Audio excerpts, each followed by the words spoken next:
Tous les mois, François Durovray, président du conseil départemental, répond à vos questions posées sur Twitter via le hashtag #MaQuestionAuPrésident91.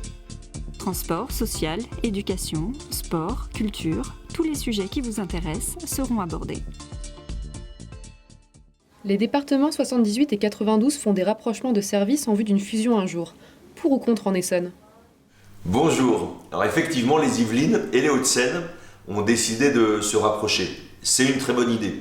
Et d'ailleurs, moi, dès le lendemain de mon élection, j'ai décidé de créer une association qui regroupe aujourd'hui les départements des Yvelines, du Val d'Oise, de la Seine-et-Marne et de l'Essonne au sein d'une association qui s'appelle Grande Couronne Capitale et qui est destinée tout simplement à faire des économies.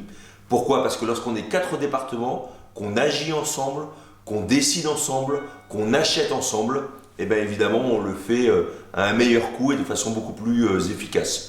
Alors après, est-ce qu'il faut fusionner les départements ou est-ce qu'il faut avoir cette entente ? Je pense que la question elle se pose. Nous on est plutôt dans une logique de conserver l'identité de chacun des territoires mais de faire ensemble tout ce qu'on peut faire dans l'intérêt des habitants.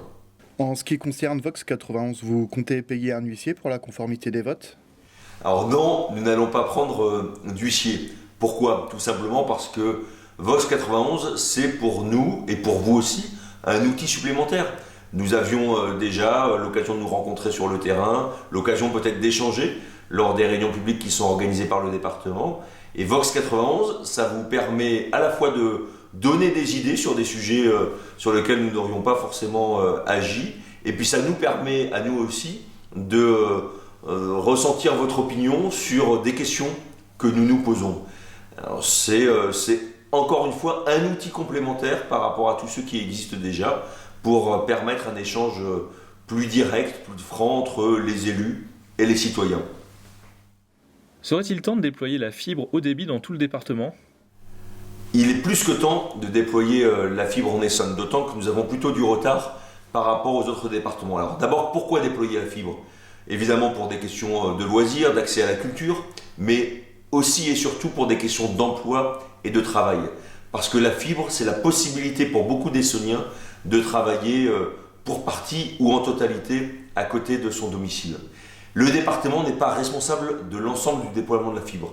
Il faut que vous compreniez que sur les territoires, les communes qui sont le plus au nord, grosso modo les communes qui sont au-dessus de la Francilienne, au nord de la Francilienne, c'est le rôle des opérateurs de téléphonie. C'est Orange et SFR qui ont pris des engagements vis-à-vis du gouvernement pour déployer la fibre selon des calendriers qui diffèrent selon les territoires.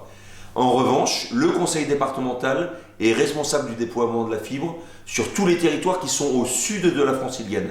C'est 2/3 du département, 250 000 habitants, 120 000 foyers. Et là, nous avons pris un engagement très précis, c'est que ces 120 000 foyers aient la fibre d'ici 2020. Nous avons créé la structure avec les communautés de communes. Nous allons investir 120 millions d'euros avec les premières prises dans le courant de l'année 2017 et 40 000 prises en 2018, 40 000 prises en 2019, 40 000 prises en 2020 pour qu'à cette échéance, l'ensemble des Essonniens, y compris dans les villages les plus reculés, puissent avoir le très haut débit. Posez toutes vos questions à François Durovray, président du conseil départemental de l'Essonne, via Twitter avec le hashtag #MaQuestionAuPrésident91.